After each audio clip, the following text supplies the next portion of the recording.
Hello everyone, it's Ryan here, aka Rydor the Banisher, and in this video I will be going over the Infinite Archive in the Elder Scrolls Online.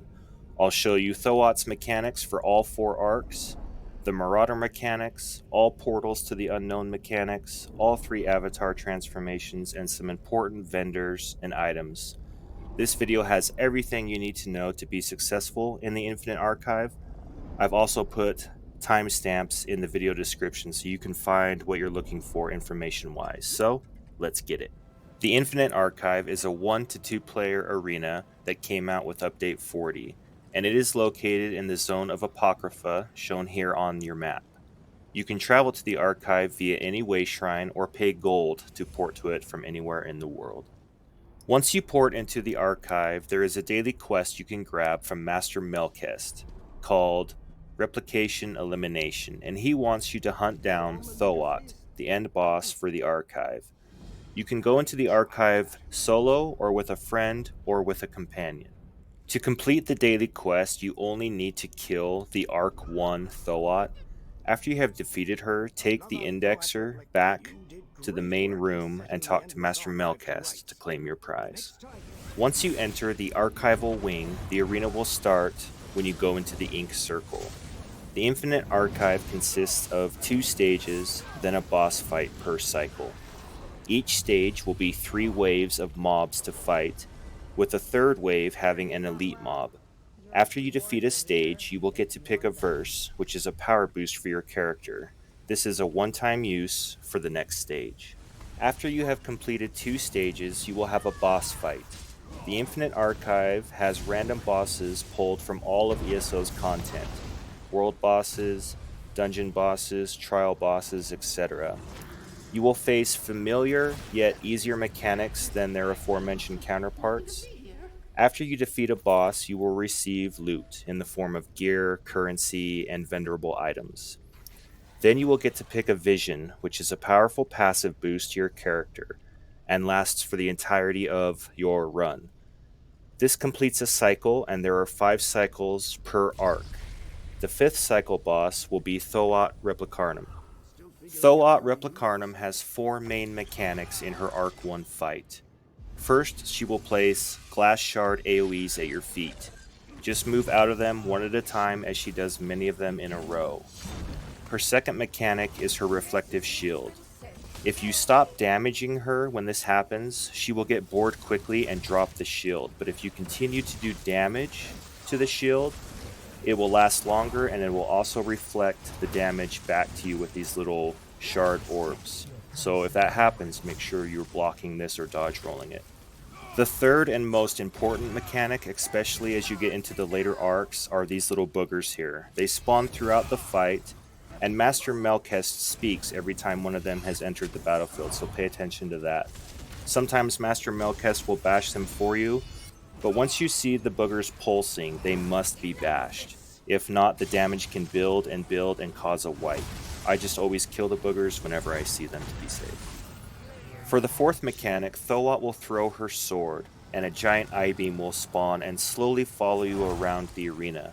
Stay mobile, and always block her heavy attacks. The beam only lasts a few seconds, so keep an eye out for boogers, block her heavy attacks, rinse, repeat. Once Tho'At is defeated, you get all the loots. You get a class set piece, you get archival fortunes, and you get another vision choice. At this point, you can call it a day. You can go through the indexer and turn in your daily quests, or you can press on and start Arc 2. The choice is up to you. One quick side note, you will always get a class set piece of gear for the class that you are running on. However, once that class set is complete, other class sets will then begin to drop, so you don't need to run the Archive with every class to complete your sticker book. The Arc 2 Tho'At fight begins the same as it does in Arc 1. Avoid her glass shard AoEs, block her heavy attacks, bash the boogers when you see them, stop DPSing her when she puts up her shield, and avoid the I-beam. Once Tho'At is at 70% health, the walls around the arena will start to crumble down, and she will summon her glass Atronach. At this point, tendrils will spawn throughout the arena. Just get away from them. If you get caught in them, they will explode and deal big damage to you. At this point, just stay on the main boss Tho'At until she is dead. The Atronach doesn't really do much, he just teleports around the arena. There will also be a large tendril that spawns from time to time. Just ignore it, avoid getting close to it, because like the little tendrils, it will explode if you get caught in it. If you kill the large tendril, it will just respawn anyway, so just ignore it. Continue to avoid all of the AoEs at your feet, and always keep an eye out for any boogers. Once the main boss Tho'At is down, the fight becomes much easier to manage. Just continue to avoid the tendrils, the I-beam, and the AoEs. Focus the Atronach while still keeping an eye out for the boogers, and bash and kill them whenever you need to. After you defeat the boss, you get another class set piece, some more archival fortunes, and another vision choice. Now the fun begins as we head into Arc 3. The Arc 3 Tho'At fight is the same story, different day kind of thing. Avoid her AoEs, block her heavy attacks, bash and kill boogers, avoid the I-beam, stop DPSing her when she puts her damage shield up. At 70% health, Tho'At will summon the Atronach. So again, just like in Arc 2, avoid the tendrils and just focus Tho'At. Do not damage the Atronach at all, because at 70% health, the Atronach will summon the third boss, the Serpent. Just kill Tho'At, then focus the Atronach down to 70% health. Keep avoiding the AoEs, and kill and bash the boogers. Again, those will be the biggest threats. Once Tho'At is down, focus the Atronach down to 70% health, and then the arena will expand and the Serpent of Craglorn will appear. Don't panic, just keep focusing the Atronach and the boogers.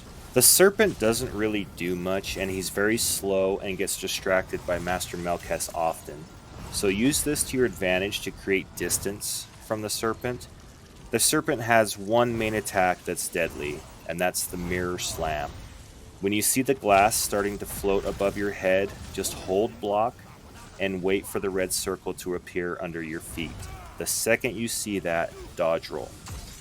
If you're very tanky, you can just block this attack, but I would recommend getting in the habit of dodge rolling it. At this point, focus the Atronach down and continue to kill the boogers.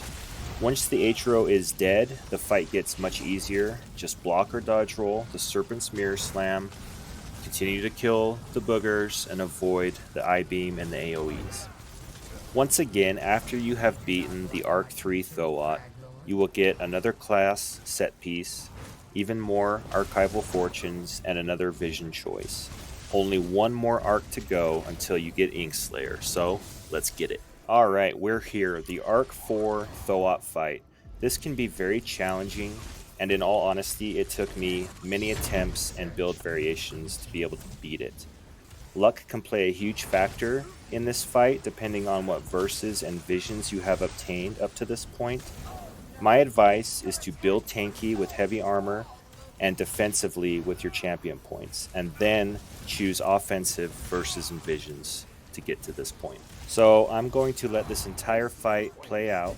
So again, be mindful of Tho'At's AoEs at your feet, kill all and any boogers that you see, and bash them if they are pulsing. Once she summons the Atronach, be mindful of the tendrils that spawn around your feet, get out of the AoE, and stay on Tho'At until she dies. Now, just focus the Atronach down, and then the Serpent will spawn. You will get a glass Mirror Slam right off the bat, so block or dodge roll once you see the red at your feet. Do not damage the Serpent at all. Focus and kill the Atronach first, and as always, be mindful of where are all the boogers. Bash them if you need to. Once the Atronach is down, focus on the Serpent. This is where the fight can get intense. While you're killing the Serpent and also blocking or dodge rolling his glass slam, you need to also be keeping an eye out for where the boogers are. Make sure you bash them if they're pulsing, and also start to make your way toward the edge of the arena, because a gigantic AoE will start to appear when the fourth boss enters the fight. You need to get to the edge, and this is where the fight will stay from here on out. Once safe and you have reached the outer ring, you will need to finish killing the Serpent off while avoiding every mechanic of Tho'At. This includes the I-beam, boogers that are going to pulse, and AoEs at your feet. Oh, and the dragon's fire as he swoops by. So heals and shields are very important here while you finish off the serpent. Once the serpent dies, it's dragon time. And it has the same dragon mechanics that you would see from a dragon in Elsewhere. It bites, it breathes fire, it wing slaps you, it tail whips you. The big attack happens when the dragon arches up and shoots glass into the sky. At this point, massive AoEs will hit you over and over and over.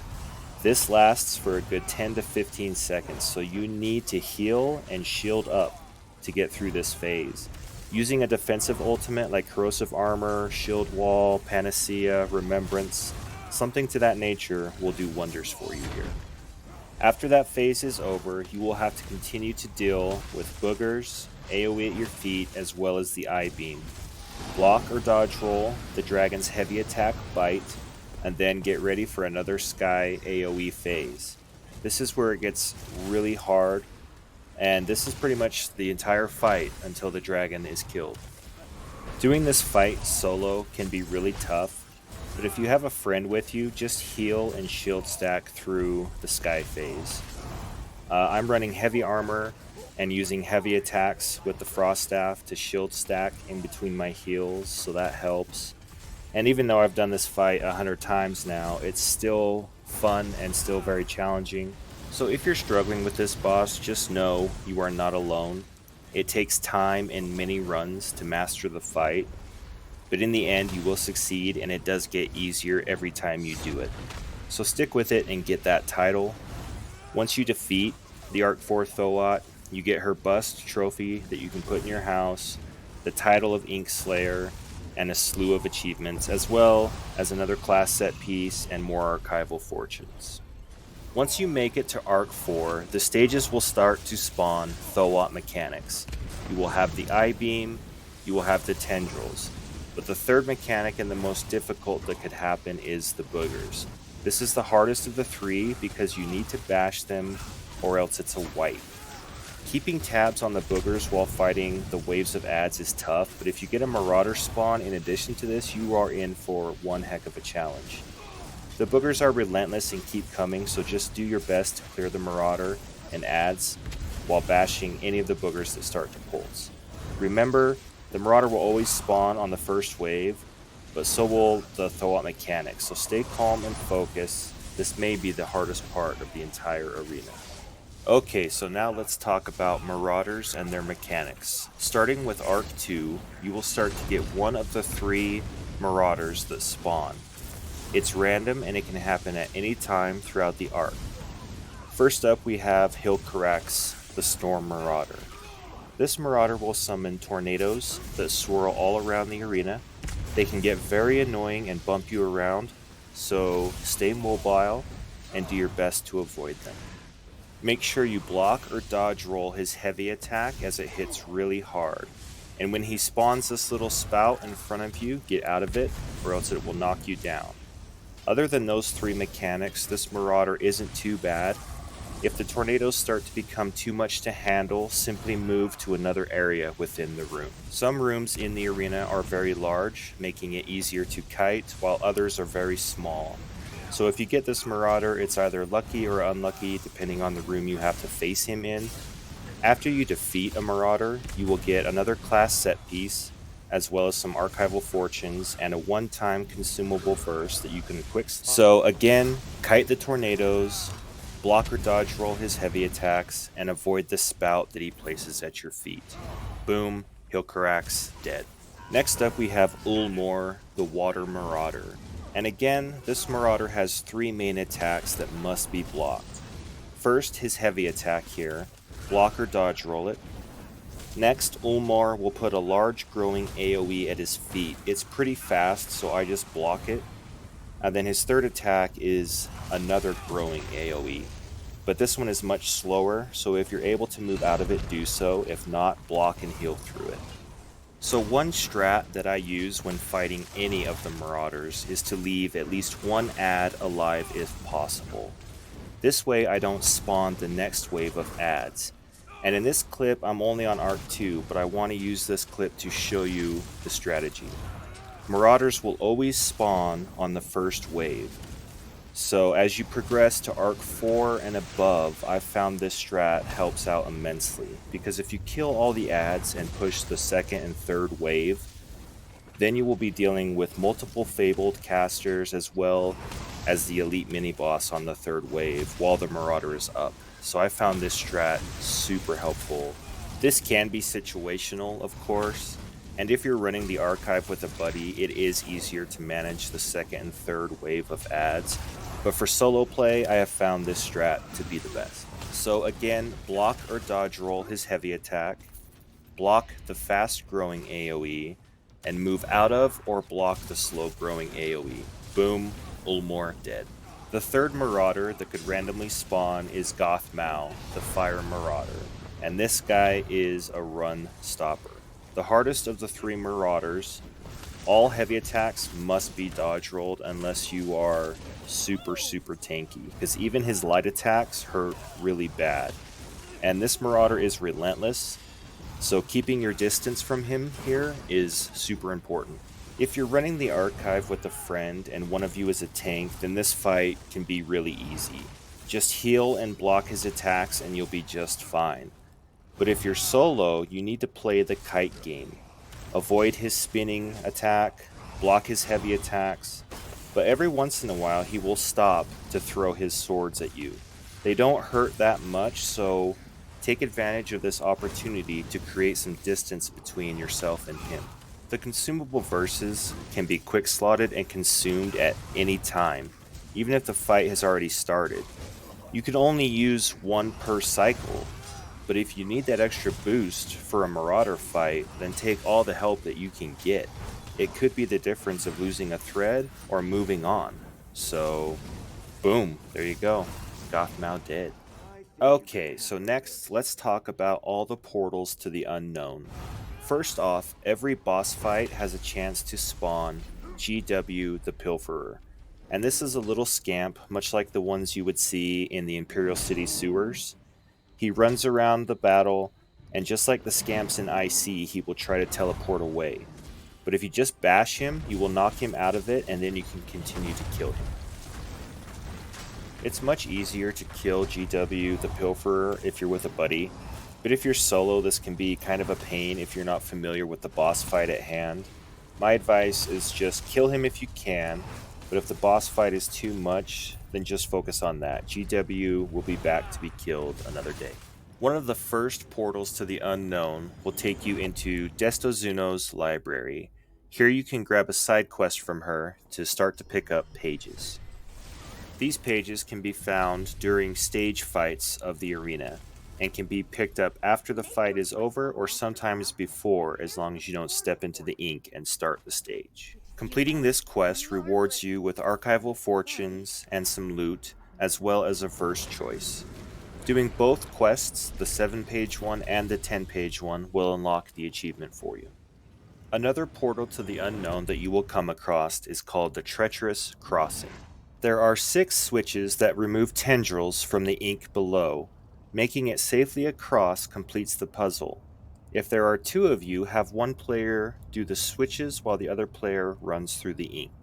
Putting your crosshair over a switch will reveal which tendrils the switch will shut off. So what I like to do is I will memorize the 6 sequences before I start flipping the switches. 5, 3, 4, 1, 2, 6, whatever the combination may be, and it will be different every time you do this puzzle. Then I flip the switches as my friend starts to run through to the other side. There are 5 different Treacherous Crossing puzzles to complete. Doing all 5 of them over time, completing them for the achievement. Each one getting more and more difficult. If you're running the archive solo, doing this can be challenging, but it is possible, and I'll show you how. First, if you have champion points, then you need to slot the Celerity slottable from the red fitness tree. This will increase your speed by 10%. Second, if you have access to the Ring of the Wild Hunt mythic, slot that for another 45% speed. Any gear or any spells that give you a speed buff, major or minor expedition, will help you immensely here. From there, you just need to memorize the 6 switches before you start flipping them. Okay, so here we go. You're going to hit all 6 in the correct order, and then you're going to run like the wind. Once on the other side, you're going to hit the final switch. This will complete the puzzle. You will get fortunes, you get some loot, and another verse choice as always. Another portal to the unknown is the Filer's Wing. In this challenge, you will be turned into a watcher and tasked with eliminating all the tomb shells in the library. Once you move forward, you will transform into a watcher and the challenge begins. The skills on your bar will change into watcher skills. The first is Tentacle Torment. Burst out tentacles dealing magic damage. You want to use this to kill the tomb shells as well as the zombies that chase you throughout the library. The second ability is All Seeing. Find tomb shells in a 50-meter radius for 15 seconds. Use this ability to be able to see where the tomb shells are. Next we have Speedy Tentacles. This makes you move 50% faster for 3 seconds. And the fourth ability is Paralyzing Blast. This stuns enemies for 10 seconds. This is good to use on zombies. And the last ability is Ink Spray, a 20-second AoE that deals damage, also good to put on top of stunned zombies. Be careful of the book tornadoes and zombies that run throughout the library, as well as the ink pools. They will spawn tentacles that come up and slap you. Each variation of the Filer's Wing will get harder than the previous, and you will need to kill more tomb shells each time. Completing all 5 variations completes the achievement. Another portal to the unknown will take you to the Echoing Den. Here, a ghost named Nidara wants you to collect her ghost lights.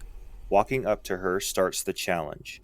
Unlike other portals to the unknown, this one has a time limit, so you will need to be efficient. Run up to a ghost and slowly walk it back to Nidara. If you walk too fast, the ghost will reset, and yes, you can grab more than one ghost at a time if you're doing this arena solo. Once all ghosts are collected, you get to collect the prize at the end, and completing this challenge 5 times unlocks the achievement, and yes, the difficulty gets harder each time. The next portal to the unknown is Haefil's Butchery. In this challenge, you will be turned into a goat, and the butcher chases you, trying to kill you.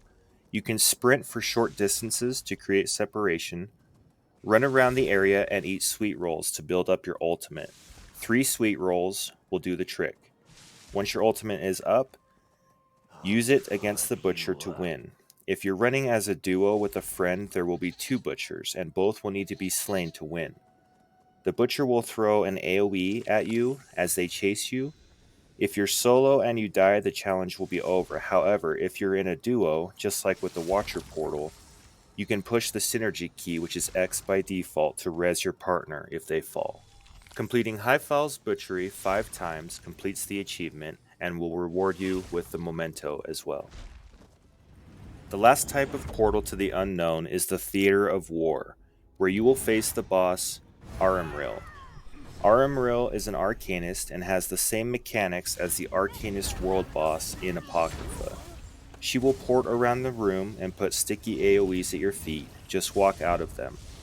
There are 5 variations of this fight, each getting more difficult every time you face Aramril. For the harder versions, make sure you bash her when she puts her weapon in the air and starts hitting you with a crux beam. Also destroy the 2 crystals that she places in the corners of the room when they are able to be attacked.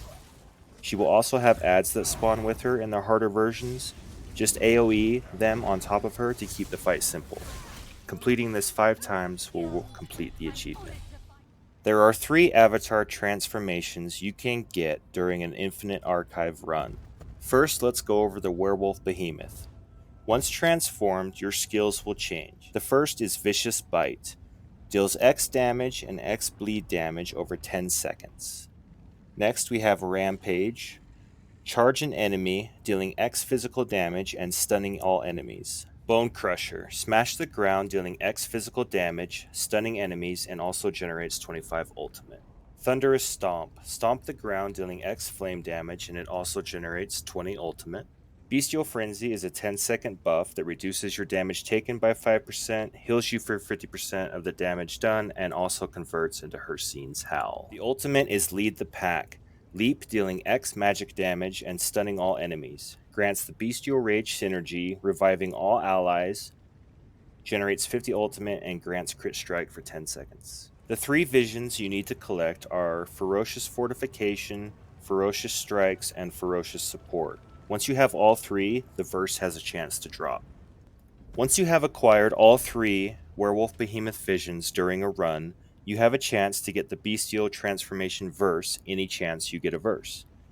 This avatar transformation gives plus 5500 health, plus 12,500 weapon and spell damage, reduces your damage taken by 30%, plus 750 health recovery, and plus 25% movement speed, and grants CC immunity.